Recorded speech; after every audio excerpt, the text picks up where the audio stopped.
श्री पूरन साहब की बीजपी का जयंती 185 वर्ष पूर्ण होकर के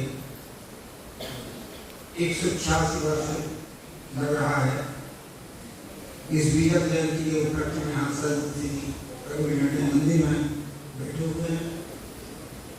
वर्तमान उपस्थित श्री युग साहब जी, वंदनीय संत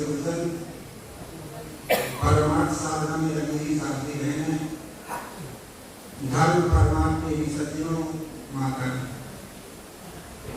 हमारे भारत में बड़े बड़े महापुरुष हुए। सभी महापुरुष अपनी जगह ठीक थे। इन्हीं महापुरुष के बीच में सद्गुरु कबीर साहब थे, वो अनूठे महापुरुष। उनका सदग्रंथ है बीजक, और ये बीजक सदग्रंथ की टीकाकार है सद्गुरु श्री पूरन साहब जी।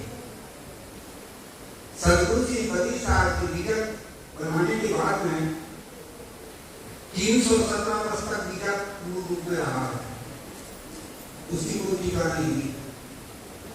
उसके बाद में फिर श्री पूरन साहब जी ने बीजक ग्रंथ की टीका की, और हमारा बीजक टीका जितने कबीर पंथ के अपारक सिद्धांत में एक प्रसिद्ध टीका मानी जाती है, वो सब सर्वप्रथम टीका है। इसके टीकाकार है सद्गुरु श्री पूरन साहब। पूरन साहब जी का जन्म 1862 में तिब्बत भाग खानदेश, आज का वो जलमालिया हो गया, पूरा खानदेश रहा। और वहाँ एक बम्भोली नाम का ग्राम है, ऐसे एरंडोल है। उस बम्भोली गांव में क्षत्रिय परिवार में शादी का जन्म हुआ। 2 भाई और बहन थे। भाई का नाम, जो बड़े भाई थे उनका नाम था गुलाब सिंह। छोटे साहब जी पूरन साहब जी थे, जिनका नाम पूरन सिंह था। और एक बहन थी सोनाबाई। ये जो है 3 भाई और बहन थे। सद्गुरु श्री पूरन साहब जी सबसे पहले सद्गुरु श्री सुखलाल साहब जी के शिष्य हुए। फिर बाद उनके बड़े भाई गंजी देवी शिष्य हुए, उनका नाम रखा गया गुलाबदास। और उनकी जो बहन थी जिनका नाम था सोनाबाई साहब, वो भी श्री पूरन साहब जी की शिष्य थी। सुखलाल साहब जी की शिष्य थी, श्री पूरन साहब जी की शिष्य, और उनका नाम रखा गया सोनाबाई साहब। इससे पता चलता है कि हमारे भारत सिद्धांत में भी आज लोग कहते हैं कि महिलाओं को नहीं माना जाता, और हमारी भारत सिद्धांत की परंपरा में महिलाओं का रिश्ता है। हमारे पुराण में भी सबसे पहले हुई जो है सोनाबाई साहब। ठीक है, जो हमारा आसान है सिलसिला, गिरधारी साहब की बहन का नाम था गंगाबाई साहब, देवी संत हुई, जो आज हमारे यहाँ समाधि है। और फिर नेपाल में शांति साहब की हुई। ये परंपरा रही है, और सब ज्ञान के अधिकारी, चाहे वो नर हो चाहे नहीं। तो मैं बताने लगा था कि पूरन साहब की और उनके जो है भाई और बहन, ये तीनों संत हो गए इसी सुखलाल साहब जी के। उसके बाद में फिर श्री पूरन साहब जी कुछ दिन गुरु जी के पास में रहे, पढ़े लिखे। ये रीवा है, यहाँ रेवा उनका पूर्व स्थान था। आज भी वो आश्रम है, मैं भी वहाँ गया हूँ। उसके बाद में पारक सिद्धांत की परंपरा इतनी जो है वो नहीं थी, हल्की फुल्की थी, दबा हुआ था। ऐसे सतगुरु श्री कबीर साहब का सिद्धांत भी पारक है, दबा हुआ था। इतने जो है समाज में प्रचार प्रसार कम था, वंश परंपरा का ज्यादा। इसलिए श्री बुलंद साहब जी वंश परंपरा में आश्रमों में रहते थे, और जो गुरु से उन्होंने निर्णय सीखा था, समझा था, उस निर्णय को रखते थे। कुछ दिन के बाद में जब वो योग हुए तो उन्होंने विजय टीका की, मैं विजय की टीका करूंगा, तो अपने गुरु जी के पास में आकर के और कहे कि मैं विजय टीका करूंगा। तो उस समय वहां के जो राजा थे गुलाम प्रसाद, इसीलिए श्री सुलाल साहब जी ने कहा कि तुम यहाँ पर टीका करो, यहाँ के राजा राम प्रसाद ने हो सकता विजय करें। तो जहाँ विराट तुम्हारी जन्मभूमि है उधर जाओ, लेकिन स्थान बुरहानपुर में यहाँ पर आया और उन्होंने टीका शुरू की। श्री बुलंद साहब का जन्म है लगभग सन 1862 के लगभग हुआ है, और सन 1874-75 के लगभग उन्होंने भेज दिया है 12 साल की उम्र में। और सन 86 में यहाँ पर आकर के 1986 में 1886 में यहाँ आए और उन्होंने विजय की टीका की। आज वो टीका बड़ी प्रसिद्ध टीका है, आप हम सब पढ़ते यहाँ विजय की पढ़ाई होती है। 25 समय से निवारक सिद्धांत का प्रचार करते हैं और इसी महान आश्रम से हुआ। फिर 173 वर्ष टीका लिखी रखी थी। उसके बाद श्री गुरुप्रसाद साहब ने, श्री काशी साहब ने मिलकर के बम्बई प्रेस में टीका को दिया, बम्बई प्रेस में छपी। और उसके बाद में फिर हमारे महान में उस टीका को दिया गया, हमारे गुरुदेव जी ने उसका संशोधन करके और उसको छपाया। और यही परंपरा हमारी विजय पढ़ाई यहाँ आगे महत्वपूर्ण होती है, उनसे पढ़ाया जाता है। तो इसी प्रकार से सैकड़ों श्री पूर्ण साहब एक अनूठे महान, उनके 3 ग्रंथ मुख्य हैं। ऐसे शब्दावली भी है, पर शब्दावली को कुछ वंश के लोगों ने मिलावट कर दिया, इसलिए हमारे यहाँ पर शब्दावली को छपाया नहीं जाता। क्योंकि उस लोगों ने मिलावट कर दिया। जो अभी सतपाल साहब ने भजन गाया, भवजाल से छुड़ावे सजन मेरा वही है, उनके सिवा जगत में कोई दूसरा नहीं है, शब्दावली का वजन। कुछ वंश परंपरा वालों ने शब्दावली में मिलावट कर दी, इसीलिए शब्दावली को हमारे यहाँ नहीं छपा देते। गुरु जी एक बार में उन्हीं से कहा था, हमारे गुरुदेव थे, हिसाब से शब्दावली को नहीं छपाया जाता।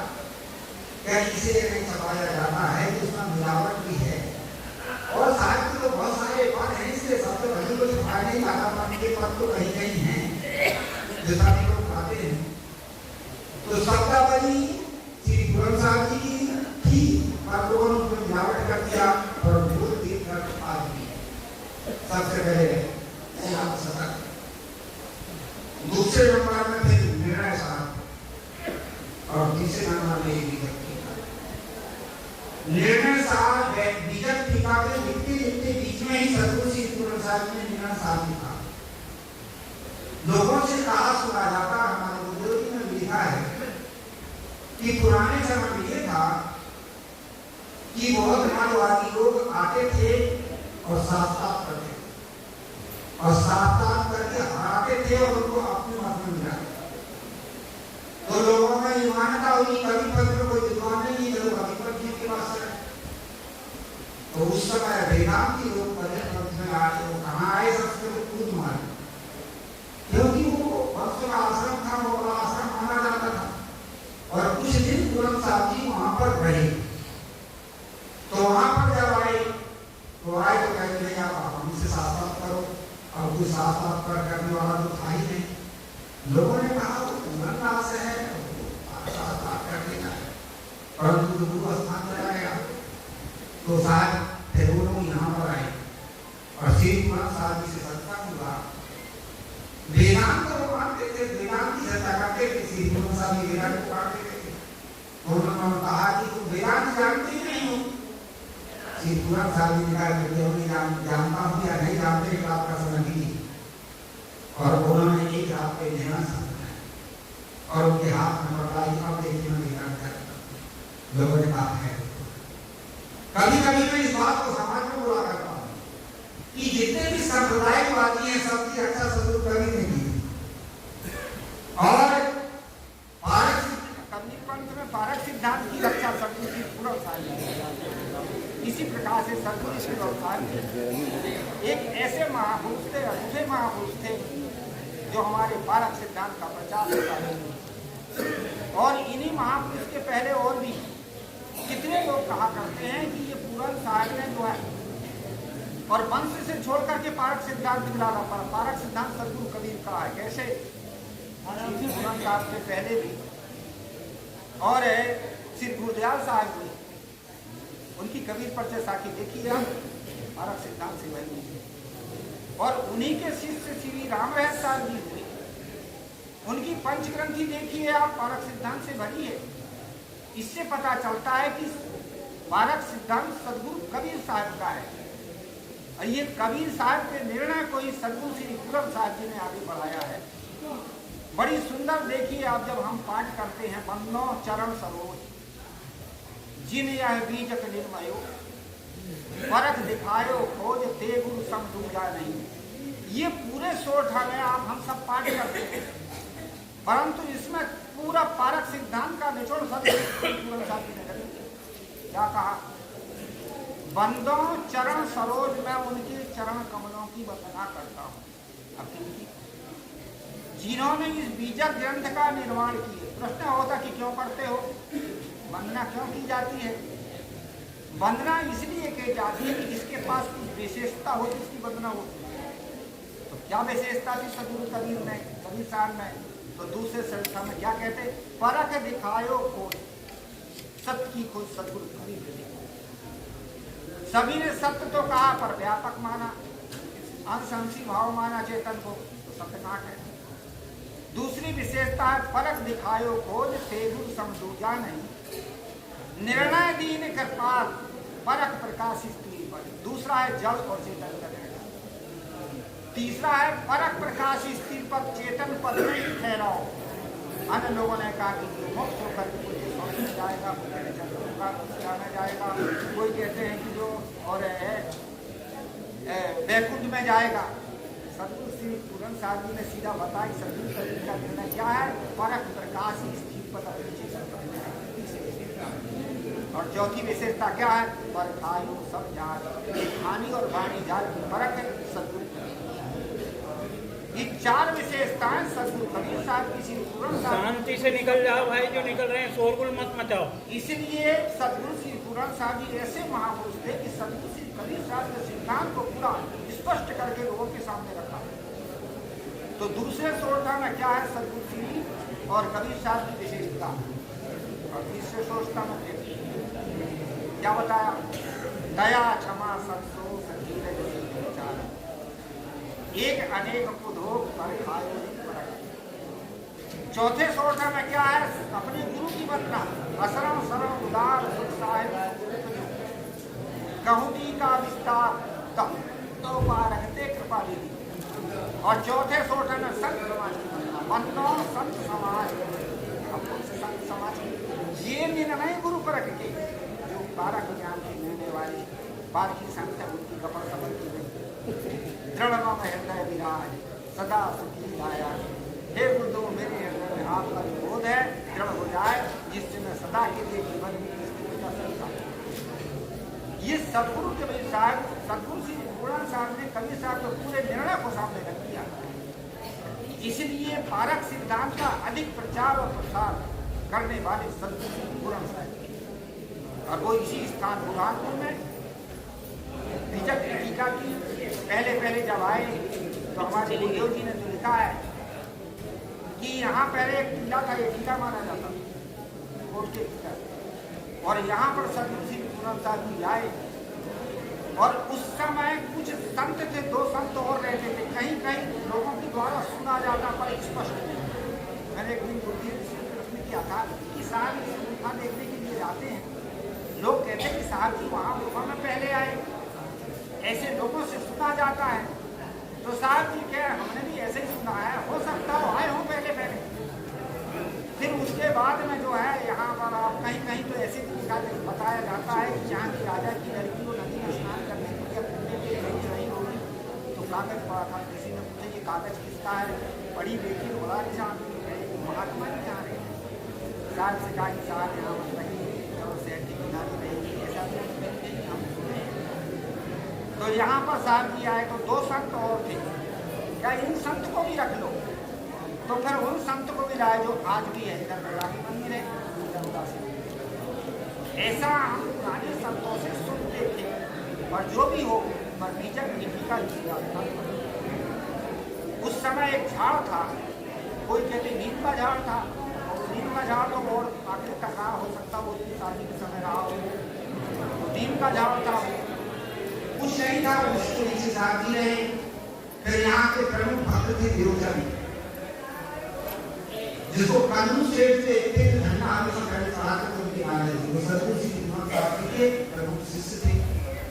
धीरे धीरे फिर यहाँ पर पारक सिद्धांत का प्रचार प्रसार हुआ, और श्री काशी साहब की पढ़ाई का सिलसिला श्री काशी साहब ने शुरू किया, और पारक सिद्धांत की विशिष्ट शैली सदगुरु श्री काशी साहब ने शुरू किया। ऐसे धीरे धीरे हमारा पारक सिद्धांत बढ़ा। आज हमारे पारकी संत देश विदेश सभी जगह जाकर के यथार्थ पारक सिद्धांत का प्रचार प्रसार करते हैं, और हमारी जनसंख्या आज धीरे धीरे बढ़ती जा रही है। देश समाज में लोगों का इससे कल्याण होते जा रहा है। इस प्रकार से भी महापुरुषों की और विशेषता रही। आज हम महापुरुषों के हम आभार व्यक्त करते हैं। ये बुजुर्ग यदि ना होते तो हम कहाँ रखते। इस प्रकार से हमारा पारक सिद्धांत फैला। तो इनमें से सदगुरु कबीर साहब, श्री गुरु साहब जी, श्री गुरुदयाल साहब जी और श्री काशी साहब जी, श्री रामराय साहब जी, ये महापुरुष हुए, और इनके द्वारा पारक सिद्धांत फैला। और आज हम पारक सिद्धांत को ग्रहण करके हम अपने जीवन का कल्याण कर रहे हैं। मैं अधिक ना कह करके और मैं अपनी वाणी को यहीं पर विराम दूं।